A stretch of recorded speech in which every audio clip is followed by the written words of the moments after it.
bili akong cellphone holder para sa aking tripod.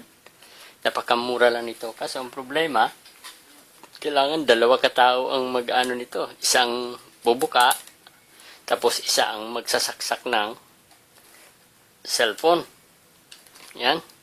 Pag nag-iisa ka, hindi mo ma-operate, hindi mo ma-hold yung mahirap.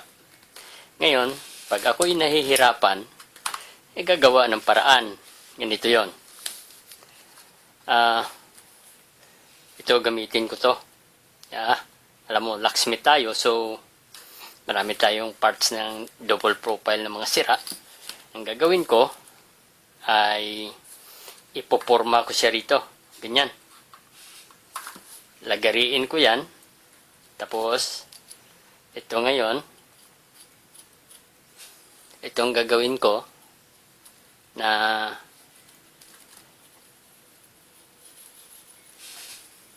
yan, na ibig sabihin, itutulak, ipipix ko ito rito para siyang hihila. Tapos ito naman, siyang magtutulak dito. Ganyan.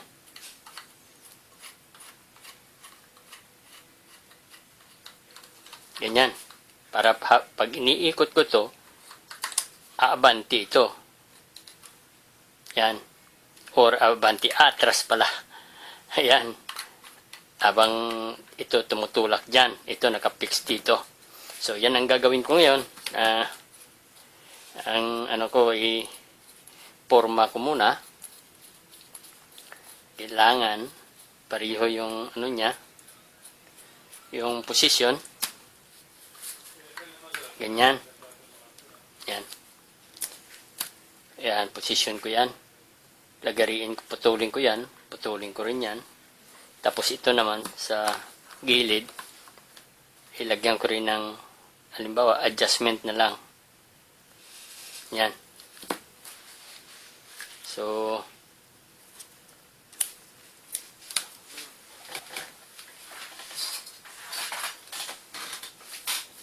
putulin ko ito rito para sa parehong haba. Ganun din dito sa kabila para eksakto lang yung lapad. Tapos putulin ko rin dito para tsaka ito para bumuka ito. So ganun ang gagawin ko.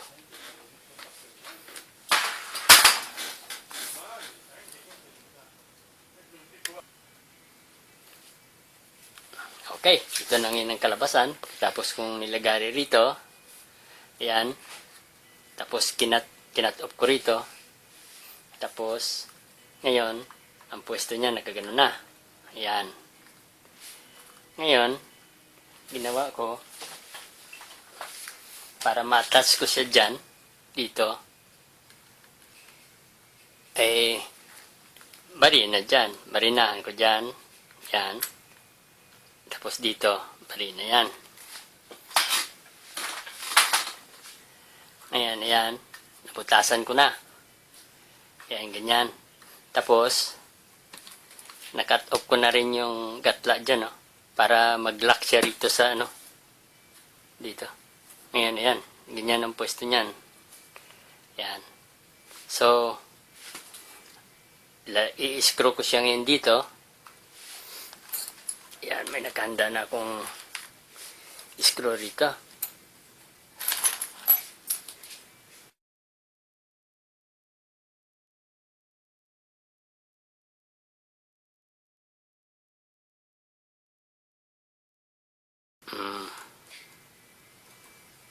Ayos na. Yan, ganyan. O. Ngayon, ito ngayon, puputulan kong ulo nito. Tapos lalagyan ko na siya ng handle.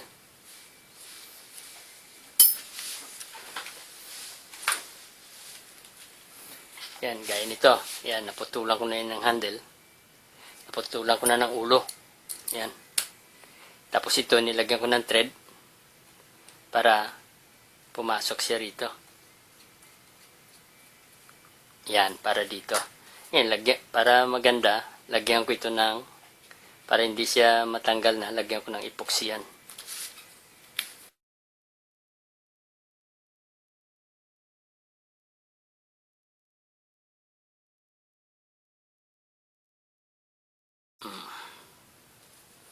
Yan. Patuyuin natin konti. Tapos ilagay dito at pakita ko sa inyo yung ano niyan, yung magandang resulta niya. Hindi, na pwedeng kahit isang tao na lang, pwede kang mag-mount ng cellphone mo kung nagbibideo ka, ika nga. Hindi mo na kailangan yung katulong na, pakilagay ng cellphone habang binubuka ko itong aking holder. Alright, ngayon hindi na. Yan. Yan. Yan. Ay, siguro pwede na yan. Matigas naman eh. Ngayon, ito. Ito ang kalabasan niya, na. Tingnan niyo.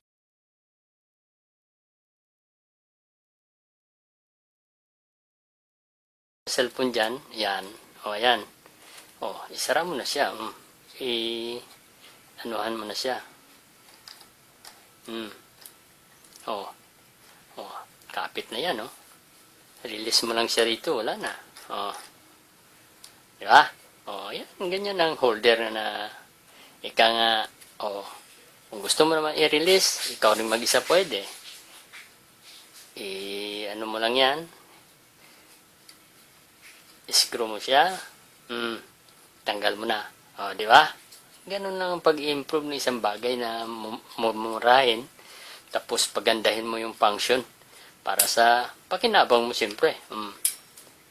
O, pwede mo siyang ibalik sa dati. O. Walang problema yan.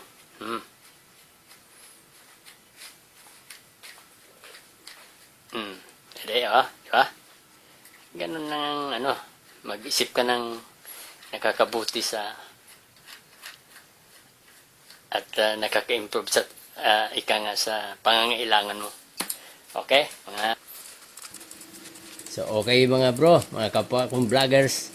Ayan, ika nga madali na yung pagkasako ng cellphone ko at secured. Hindi na ako mag-alala na mahuhulog. At ang pagtanggal naman ay madali din at komportable. So, maraming salamat sa panonood.